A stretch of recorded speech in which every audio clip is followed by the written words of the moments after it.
On June 19, 2025, southern China was මේ දිනවල චීනයේ ප්‍රධාන ප්‍රදේශවලට විශේෂයෙන් දකුණු චීනයේ හුබේ පළාතට සහ චොන්කින් මහනගර සභාවට ඇදහැළුණු ධාරානිපාත වර්ෂාව හේතුවෙන් දකුණු චීනය නැවතත් අවුල් ජාලාවකට ඇද වැටුණා.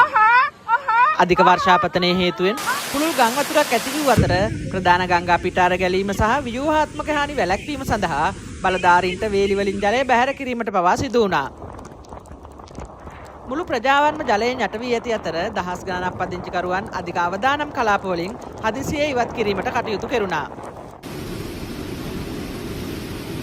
අධික ගම් වතුර හේතුවෙන් දැඩි ලෙසම බලපෑම් එල්ල වී තිබෙන්නේ හුබේයිහි, යීචැන්, ජින්ෂෝ සහ ෂියන්යන් යන නගරවලට.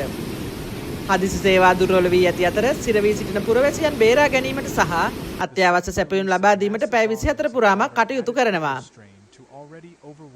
ගලවා ගැනීමේ සහ ප්‍රතිසාධන මෙහෙයුම් ක්‍රියාත්මක කිරීමේ ගැටලුවක්ව පවතින්නේ මාර්ග, පාලම් සහ විදුලි රැහැන් ඇතුළු ප්‍රධාන යටිතල පහසුකම් දැඩි ලෙස හානි වී තිබීම.